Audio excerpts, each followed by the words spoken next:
Another example is this. You have 5 minus 5/8. Whatever strategy you are comfortable with now, you can go ahead and use it. You can write the whole thing out. So you can write your whole number out and then add all of them together, or you can change your whole number into a fraction. So in this case, let's look at it in a chart. Create a chart where you have whole number and you have fraction. You have 5 as your whole number and you have 5/8 as your fraction. Because remember, you're taking away 5/8 from 5 wholes. And the 5, look at that, 5 whole is by itself. There's no fraction next to it. So you don't put that 5/8 next to it. Because watch what happened when you put that 5/8 next to it. Now, if you were to rewrite it, it will be 5 and 5/8. And that's not true. It's not the same thing as 5 take away 5/8. So let's erase that because that is definitely not true.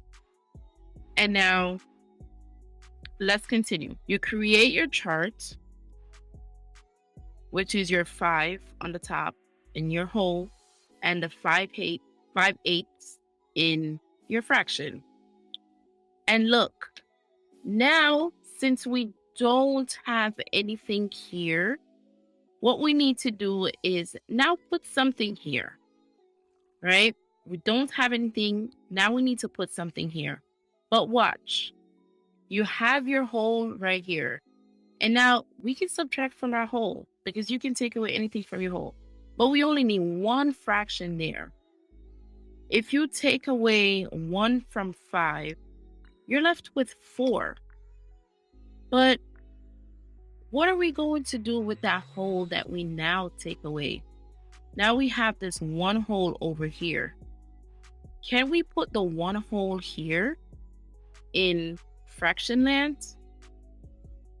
I don't think so, because this, look at it. This is fraction land and this is whole number land.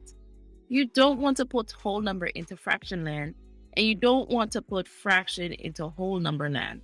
So what you're going to do is you are going to rewrite that whole as a fraction. And how you would do that is you would look at your denominator.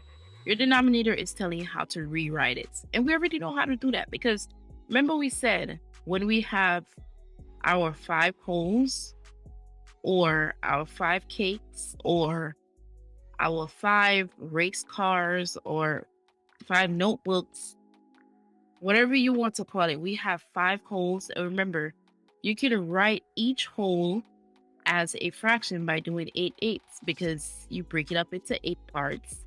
Each of them would be 8/8. Remember we spoke about this. Now we can put this 8/8, which is our one whole that we take away from our 5. Take away 1 from 5, you're left with 4. And we need to do something with this one whole. We already know how to write it as a fraction, 8/8. And then now that we have 8/8, let's delete some stuff or remove some stuff so that we can have space. Now we can rewrite it because we have, look, 4 and 8/8. So we can put them together. We have 4 and 8/8, and now we also have our 5/8. So we can take away 5/8 from our 8/8.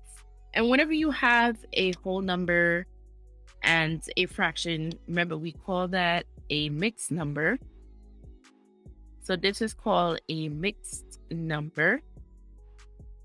And whenever we're working with mixed number, we're trying to subtract something else. from it, you always want to make sure that you work with your fractions first, and then you go on and work with your whole.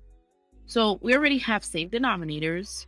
Don't worry about it. Now we can move on. We're going to take away 5 from 8. That's going to be equal to 3. That's 3/8 because you take away 5 from 8, you're left with 3. Keep your denominator. And look, the 4, this 4, now you can bring it down because there's no other whole number. And as you can see here, there's nothing else here.